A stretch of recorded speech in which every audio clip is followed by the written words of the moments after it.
Good afternoon, everybody. I hope this finds you all well. Today is Thursday, and we're going to be reading chapters 10 and 11 of The Tale of Despereaux. I know we're definitely enjoying the story so far. I hope you are too. Here we go. The entire mouse community, as instructed by the most very honored head mouse, had gathered behind the wall of the castle ballroom. The members of the mouse council sat atop 3 bricks piled high, and spread out before them was every mouse, old and young, foolish and wise, who lived in the castle. They were all waiting for Despereaux. "Make way," said Furlough. "Here he is. I've got him. Make way." Furlough pushed through the crowd of mice. Despereaux clung to his brother's tail. "There he is," the mice whispered. "There he is. He's so small. They say he was born with his eyes open." Some of the mice pulled away from Despereaux in disgust, and others, thrill-seekers, reached out to touch him with a whisker or a paw. "The princess put a finger on him. They say that he sat at the foot of the king." "It simply isn't done," came the distinctive voice of Despereaux's Aunt Florence. Make way," shouted Furlough. "I have him right here. I have Despereaux Tilling, who has been called to sit with the Mouse Council." He led Despereaux to the front of the room. "Honored members of the Mouse Council," shouted Furlough, "I have brought you Despereaux Tilling in, as you requested, to sit with you." He looked over his shoulder at Despereaux. "Let go of me," Furlough said. Despereaux dropped Furlough's tail. He looked up at the members of the Mouse Council. His father met his gaze and then shook his head and looked away. Despereaux turned and faced the sea of mice. "To the dungeon!" a voice cried. "Straight to the dungeon with him!" Despereaux's head, which had been full of such delightful phrases like happily ever after and lovely ears and I honor you, suddenly cleared. "Straight to the dungeon!" another voice shouted. "Enough!" said the most very honored head mouse. "This trial will be conducted in an orderly fashion, and we will act civilized." He cleared his throat. He said to Despereaux, "Son, turn and look at me." Despereaux turned. He looked up into the head mouse's eyes. They were dark eyes, deep and sad and frightened. And looking into them, Despereaux's heart thudded once, twice.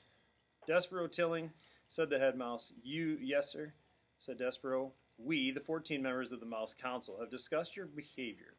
First, we will give you a chance to defend yourself against these rumors of your egregious acts. Did you or did you not sit at the foot of the human king?" All right, took a quick break right there, and we're back with you here, still on chapter 10, page 53 of the book. We'll pick it up right here. "I did," said Despereaux, "but I was listening to the music, sir. I was there to hear the song the king was singing." "To hear the what?" "The song, sir. He was singing a song about deep purple falling over sleepy garden walls." The head mouse shook his head. "Whatever you are talking about is beside the point. The question is this and only this. Did you sit at the foot of the human king?" "I did, sir." The community of mice shifted their tails and paws and whiskers, and they waited. "And did you allow the girl human, the princess, to touch you?" "Her name is P." "Never mind her name. Did you allow her to touch you?" "Yes, sir," said Despereaux. I let her touch me, and it felt good." A gasp arose from the assembled mice. Despereaux heard his mother's voice. "Mon Dieu, it is not the end of the world. It is just a touch. What of it?" "It is simply not done," came Aunt Florence's voice from the crowd. "To the dungeon," a mouse in the front row said. "Silence!" roared the most very honored head mouse. "Silence!" And he looked down at Despereaux. "Do you, Despereaux Tilling, understand the sacred, never-to-be-broken rules of conduct for being a mouse?" "Yes, sir," said Despereaux. "I guess so, but—" "Did you break them?" "Yes, sir," said Despereaux, and he raised his voice now. But I broke them for good reasons, because of music and because of love." "Love?" said the head mouse. "Oh, cripes," said Furlough. "Here we go." "I love her, sir," he said Despereaux. "We are not here to talk about love. This trial is not about love. The trial is about being a mouse," shouted the most very honored head mouse from high atop the bricks, "and not acting like one." "Yes, sir," said Despereaux. I know." "No, I don't think that you do know, and because you do not deny the charges, you must be punished. You are to be sent, as ancient castle mouse law decrees, to the dungeon. You are being sent to the rats." That doesn't sound good at all, does it? "That's right," shouted a mouse. "That's the ticket." "The dungeon, the rats!" Despereaux's small heart sank all the way to the tip of his tail. There would be no light in the dungeon, no stained glass windows, no library, and certainly no books. There would be no Princess P. But first, said the most very honored head mouse. That guy's name gives me trouble every time. We will give you the chance to renounce your actions. We will allow you to go to the dungeon with a pure heart. Renounce, repent, say that you are sorry that you sat at the foot of the human king. Say that you are sorry you allowed the human princess to touch you. Say that you regret these actions. Despereaux felt hot, then cold, and then hot again. Renounce her? Renounce the princess? Mon Dieu, shouted his mother. Son, do not act like a fool. Renounce, repent. It's my best French accent that I have. It's not great, but, you know. All right, here we go. What do you say, Despereaux telling? I say no, whispered Despereaux. What? Said the head mouse. No, said Despereaux, and this time he did not whisper the word. I am not sorry. I will not renounce my actions. I love her. I love the princess. There was a bellow of collective outrage. The whole of the mouse community surged towards Despereaux. The mice seemed to come in one angry body with hundreds of tails, thousands of whiskers, and one huge, hungry mouth, opening and closing, saying over and over again, to the dungeon, to the dungeon, to the dungeon. The words pounded through Despereaux's body with each beat of his heart. Very well, said the most very honored head mouse. You will die then, with a black heart. Threadmaster, he called, bring out the thread. Despereaux marveled at his own bravery. He admired his own defiance. And then, reader, he fainted. Chapter 11, The Threadmaster Cometh. When Despereaux came to, he heard the drum. His father was beating a rhythm that had much more boom than much less tact. Together, Lester and the drum produced an ominous sound that went something like this. Boom, boom, boom, tat, boom, boom, boom, tat. Make way for the thread, cried a mouse who was pushing a wooden spool of red thread through the crowd. Make way for the thread. Boom, boom, boom, tat, went the drum. To the dungeon, shouted the mice. Despereaux lay on his back, blinking his eyes.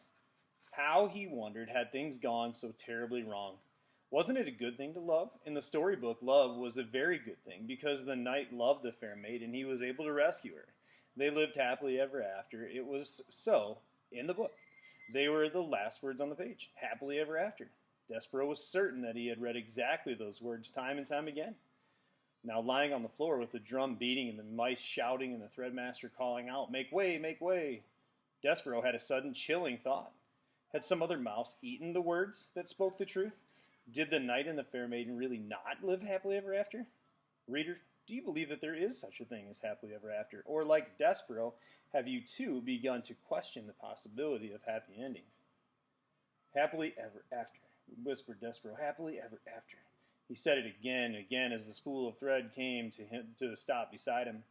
The thread, the thread, the thread, murmured the mice. I am sorry, said the mouse with the spool, but I have to ask you to stand up. I have my job to do. Despereaux got slowly to his feet. On your hind legs, please, said the threadmaster. It's the rules. Despereaux stood on his hind legs. Thank you, said the mouse. I appreciate it. It's quite the polite mouse. While Despereaux watched, the threadmaster unwound a length of red thread from the spool and tied a loop. Just enough for the neck, muttered the mouse. No more, no less. That's what the last threadmaster taught me. Enough thread for the neck. He looked up at Despereaux and then back down at the loop of thread. And you, my friend, have a small neck. The threadmaster raised his arms and put them around Despereaux's neck. He leaned in close, and Despereaux smelled celery. He could feel the threadmaster's breath in his ear as he worked and tightened at the thread. Is she beautiful? The threadmaster whispered. What? Shh, shh, shh, shh. Is the princess beautiful? The Princess P. There's a picture of Despereaux and the threadmaster if you don't have your book in front of you. Kind of an interesting question for this guy to ask. Yes, she is lovely beyond all imagining, said Despereaux. Just right, the threadmaster said, and he drew back. He nodded his head. A lovely princess, just so, like a fairy tale. And you love her as a knight loves a maiden. You love her with a courtly love, a love that is based on bravery, courtesy, honor, devotion, just so. How do you know that, Despereaux said. How do you know about fairy tales? Shh. The mouse leaned in close, and Despereaux again smelled celery, green and alive. Be brave, friend, whispered the threadmaster. Be brave for the princess. How do you think he could have known that? I get the feeling maybe this guy's been in Despereaux's shoes before. And then he stepped back and turned and shouted, "Fellow mice, the thread has been tied. The thread has been knotted." A roar of approval went up from the crowd. Despereaux squared his shoulders. He had made a decision. He would do as the Threadmaster suggested. He would be brave for the princess. Even if, reader, could it be true that there was no such thing as happily ever after? All right. Well, I sure hope that there is such a thing as happily ever after. I think Despereaux's a good dude, and I'm definitely on Team Despereaux right now. So hope he makes it through. We'll keep reading and find out. Have a great night, everyone.